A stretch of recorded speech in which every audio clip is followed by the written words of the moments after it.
Have you ever wondered what horrors lurk in the darkest corners of the internet? Welcome to today's video, where we explore 4 true dark web horror stories that are sure to send shivers down your spine. These are not just myths, they're terrifying real experiences from the depths of the dark web.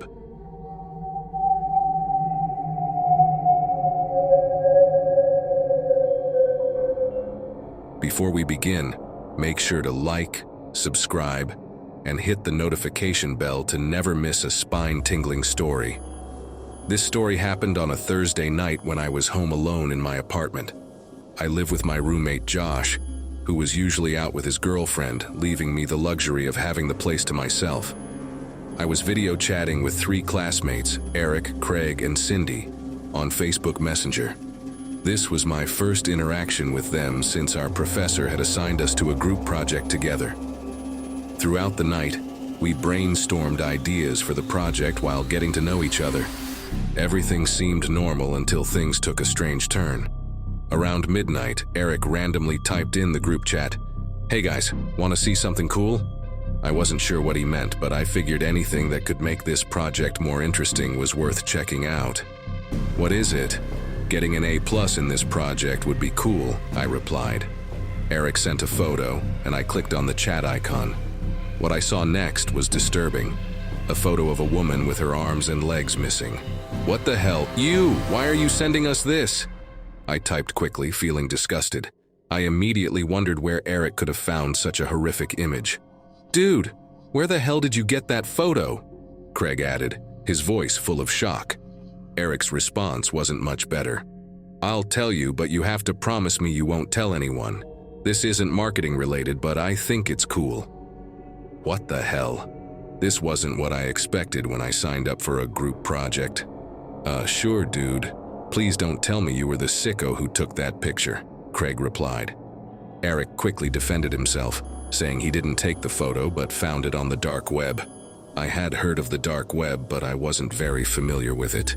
"What's the dark web?" I asked, still skeptical. Eric went on to explain. "It's this hidden part of the internet where you can buy illegal stuff. I recently started getting into it, and I found this photo on a forum called Homemade Dolls." As he spoke, he sent the same image again, this time with a description attached. The title of the photo was Doll Number 20, and the description described inhumane acts that could be performed on victims before they were sold to buyers. It sounded like something out of a horror movie. I felt nauseous reading the description, but I was still skeptical. The authenticity of the image, though, was hard to deny. It looked too real to be a hoax. "Honestly, this looks photoshopped," I said, still not wanting to believe it. "I don't know, it looks pretty real to me," Eric replied nonchalantly. "That's disgusting. Why do you even go on sites like that?" I added. Eric shrugged it off, explaining that he only visited the dark web occasionally. The conversation became tense as Eric continued, and that's when something strange happened. A random user joined the video chat. Who's that?" I asked, staring at the screen in confusion. "I don't know. I swear to God we better not be getting hacked." "Eric, is this one of your stupid friends from the dark web?" Craig said, clearly irritated. I decided to move my mouse cursor to exit the chat, but to my shock it wouldn't work. No matter how many times I clicked or moved my mouse, it wouldn't respond. That's when the random user's video turned on. A man wearing a pig mask appeared on the screen. This wasn't some cheap Halloween costume. It looked like the actual skinned face of a pig, worn like something out of a horror movie. "Hey, is anybody seeing what I'm seeing?" I asked, my voice trembling.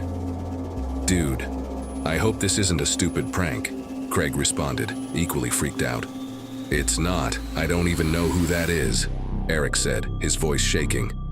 "Why is there a guy wearing a pig mask on my screen?" I asked, my heart racing. There was an eerie silence for a moment, and then the Pigman spoke.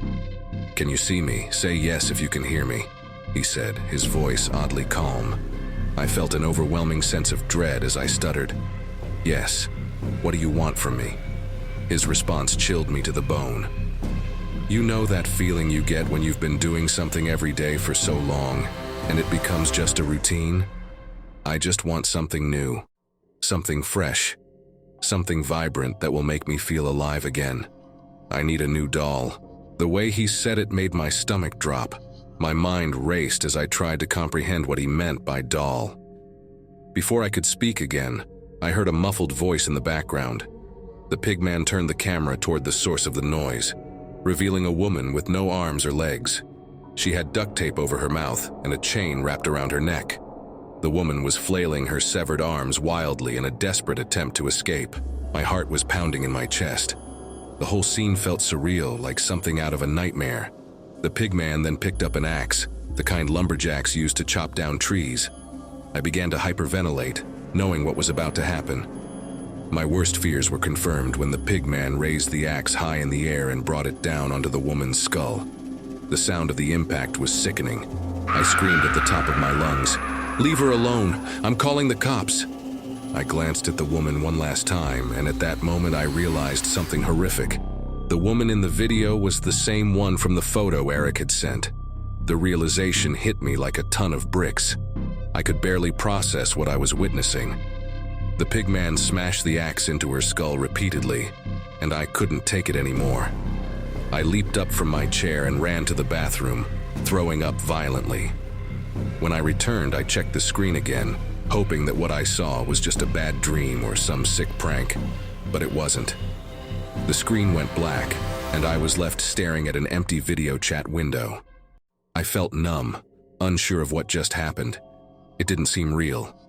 I immediately messaged my classmates asking if they saw the same thing. "Please tell me you guys saw that. Did any of you see the Pigman? We need to report him," I typed frantically. "Yeah, I briefly saw him, but then my video chat ended," Craig replied. "Same here, that was weird as hell. Must have been a hacker," Eric added. They didn't seem as disturbed as I was, which only made me more uneasy.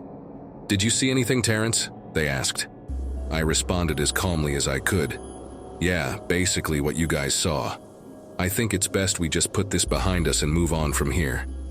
In hindsight, I regretted not calling the cops right away, but at that moment, I was so shaken that I just wanted to forget it. The big man's words echoed in my mind, and I couldn't stop thinking about the woman. What had just happened? Was it real? A year has passed since that night, but I haven't been able to move on. I dropped out of school shortly after the incident. I couldn't handle the mental trauma it caused. I got a job at a local retail store and tried to put the past behind me. That was until one day when I came home from work and found an envelope in my mailbox. I opened it, hoping for something normal, but what I found made my blood run cold. Inside was a picture of Cindy, one of my classmates from the video chat. But it wasn't just any picture. It was a horrifying image of her with no arms and no legs, just like the woman in the video. The photo was titled Doll Number 21. I froze, my mind racing with the terrifying possibility that the Pigman had somehow found us. And as I stared at the photo, one thought ran through my mind. Was I next? This story takes place when my girlfriend, Lindsay, was living in Tokyo, Japan for a teaching abroad job. She taught English to foreigners and earned decent pay. I wasn't too thrilled about the idea. The thought of Lindsay being in a foreign country by herself stressed me out. I couldn't wait for her to fly over to visit, but I always worried about her safety. "Hey, can you make sure your doors are locked?" I asked one evening. "I already locked it, silly. Stop being so paranoid," Lindsay replied. "I know, but I just want you to be safe," I insisted. Being apart from Lindsay was tough. I constantly worried about her well-being, knowing I couldn't protect her from anything that could go wrong. This anxiety eventually took a toll on my health, and my doctor prescribed an inhaler to help manage the panic attacks that came with the worry. Long-distance relationships were never easy for me, but I wanted to support Lindsay in her career. So I flew over to visit her when I could, usually during the holidays when our work schedules were lighter. During my visits to Tokyo, I spent my time watching strange Japanese game shows while Lindsay and her roommate Saki did their after-hours work. Japan was quite the culture shock at first, but over time, I became more comfortable with the lifestyle and with Lindsay staying there.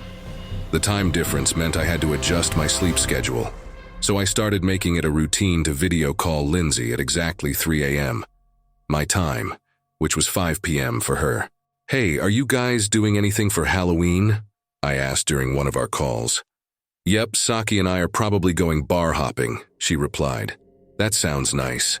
I wish I could be there." "We'll talk later. Saki's calling me." At least Lindsay had Saki to keep her company, which gave me some peace of mind. My friends knew how concerned I was about her safety, so they'd often send me messages to cheer me up. But everything changed one night when I received a message from one of my close colleagues. "Hey Craig, I know you're worried about Lindsay, so I thought you might want to check out this link." The message read. It led to a forum titled, "Is Teaching Abroad in Japan Safe?" Hesitant, I clicked the link expecting to see positive comments like, "It's a great experience and highly recommended." But one user posted a link that caught my eye. "For those considering teaching in Japan, you might want to watch this first before you fully commit," the comment said. I was skeptical but too curious to resist. I clicked the link, only to be met with a disturbing video.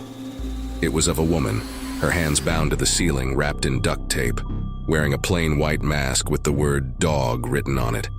As the video progressed, a man appeared holding a large machete, shouting at the woman. "What is your name?" he demanded. "Please just let me go," she begged.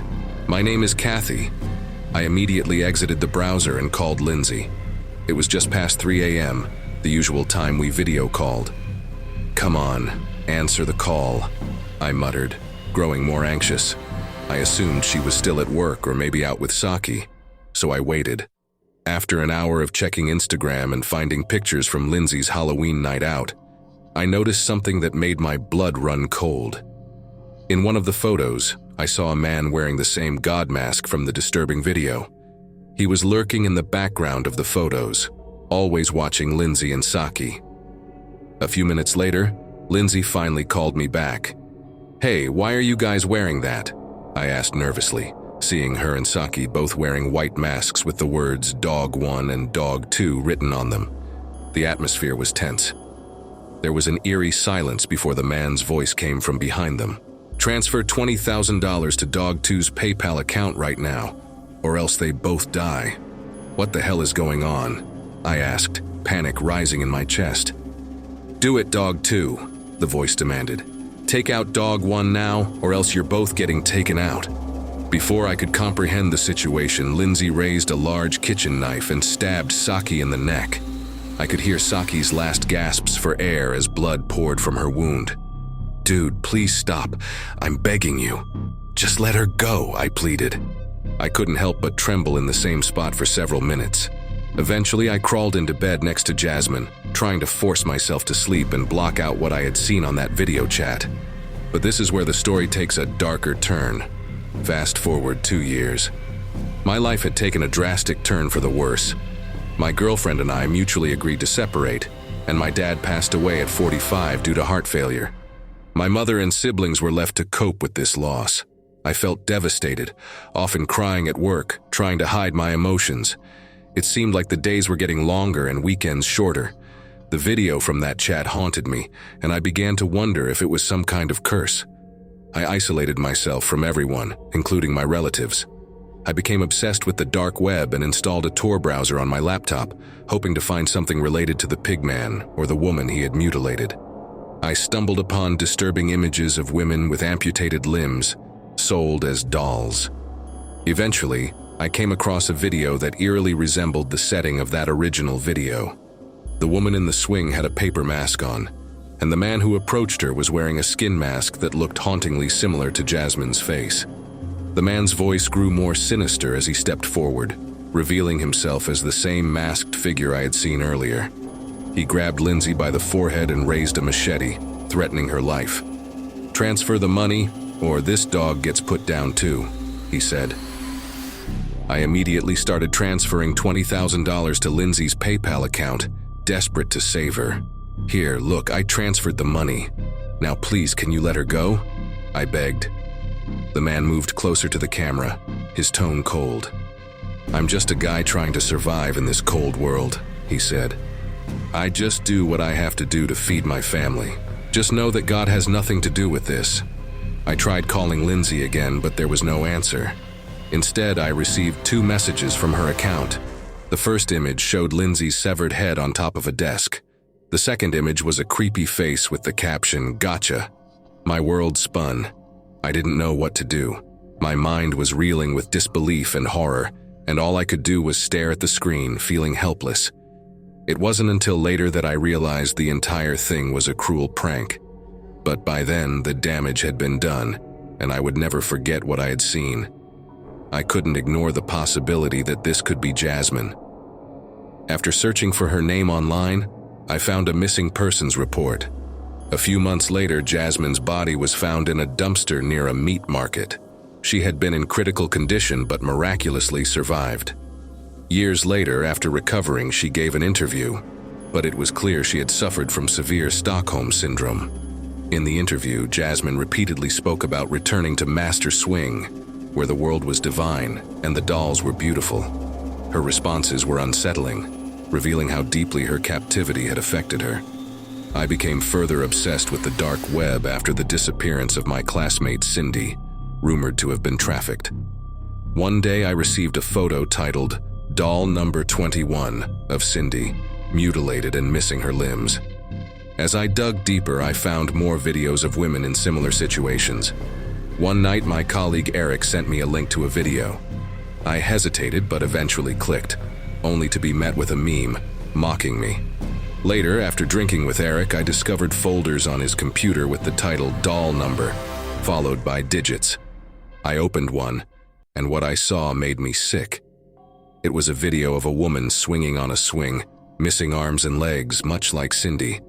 The man in the video wore a pig mask, and the woman babbled phrases repeating, "I want to return home to Master Swing, where the world is divine and the dolls are beautiful." I couldn't comprehend the horror I was witnessing. I couldn't shake the image of Cindy, her face twisted in agony.